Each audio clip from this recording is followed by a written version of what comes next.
Hi, this is Chaplain Tyler, and you're watching this video on You Got This with Tyler. So in the next series of videos, I'm going to be talking about some of my crazy experiences as a chaplain, and it occurred to me that I better let you know what a chaplain is and what they do, so that you have a better understanding of why these experiences have happened and why I've been in these situations and what happens on a consistent basis for chaplains. So I did a quick search online, and I found a really simple definition. This is from a website called AI Overview. A chaplain is a spiritual professional who provides religious guidance and counseling in a secular setting. Chaplains can work in a variety of organizations, including hospitals, police departments, the military, correctional facilities, and universities. I would also add that they can work in almost any situation, in almost any context. I know chaplains that work in factories and with unions, and there are chaplains who advise governments, and there's even an office for a chaplain for the President of the United States, and there's parliamentary chaplains here in Canada, and the list goes on. So a chaplain is a spiritual professional. Now, they will come from a particular faith background, but they won't normally exclusively go to or represent that faith to others. They're not there as evangelists. They're not there as missionaries. They are there to support other people where those people are at. It doesn't matter what their belief system is. It doesn't matter what they're going through. What matters is that they are in need, and the chaplain comes to offer help. Sometimes that help is just to listen. Sometimes that help is to provide a little bit of comfort. Sometimes that need is to help with a little education, to provide a little guidance on how to move forward, what to expect. Sometimes needs are more pronounced in terms of helping people process what's happening to them, and deeper issues of spirituality like identity and meaning and purpose and things I've talked about in previous videos. I come from a healthcare background.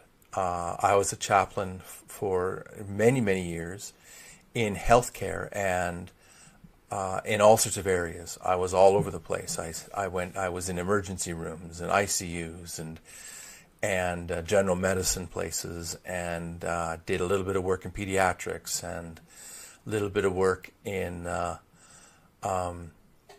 end of life care, and then I've also worked in long-term care and nursing homes, and a lot of work with dementia. And I've been with probably hundreds of people, if not thousands of people who have died.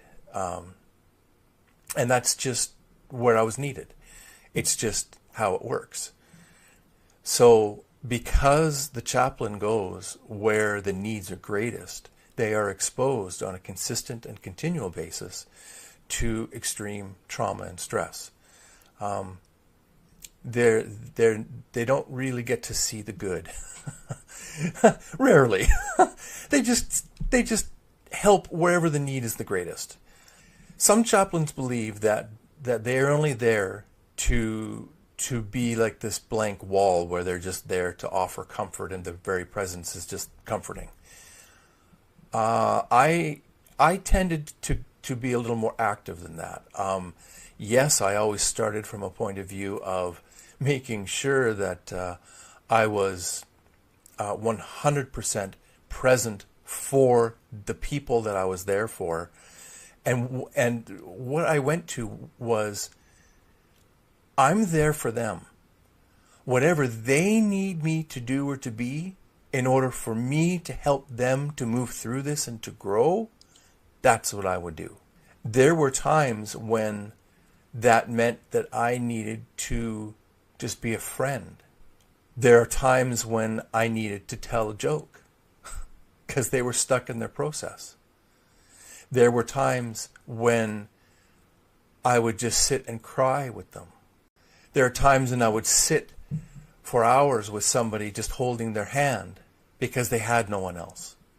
Whatever they needed me to do, whatever spoke to them the most, that's what I did. And maybe the best way to put it is, in healthcare at least, chaplains are very, very aware of grieving and the grief process, loss and mourning. They're also normally very aware of trauma and the effects of that on people. They specialize in empathy, and they specialize in offering compassion, not sympathy, but to journey with people in that moment, being present with them in the best way possible. It's amazingly fulfilling work, although it's also tremendously draining. And so I have gone through some very, very severe compassion fatigue, which I have talked about in previous videos and have even developed a course around. And anybody who works as a chaplain in any setting, it's normally a calling. It's normally something that they have to do because they just have to do it. They don't have a choice. It's who they are. They're usually also very culturally aware and sensitive and respectful. So, for example, I know for myself, I received quite a lot of training and guidance on how to work with and honor and respect our First Nations here in Canada. And I also received training on some of the how to be culturally sensitive and appropriate to some of the Eastern cultures, because the values that they have are different than, and what they bring and what their needs are different. And I always want to understand what the best that I can, how to help them. When somebody says something, I want to read what's going on behind it. I want to know what's happening on why they're saying it and what they need, and how to read that. And it's a skill. It's also an art form. It takes a lot of working through it. And I think that at least in healthcare, the thing that is the most difficult for people to get their heads around is that chaplains believe that they are only as effective as they have come to terms with their own inner needs and processes. Any area that we are not aware of and have integrated into ourselves is an area that we can be blindsided in. So most chaplains in healthcare, they tend to be people who are in their second, third, or fourth career. They tend to be in their 40s or 50s to start, and they've had significant life experience, they've had significant loss, and that life experience serves them well. I didn't start that way. I started as a very young chaplain, but I had been through a lot and had a natural gift to empathize with people and care. And so it was something that came naturally to me, but I sure had to work at it.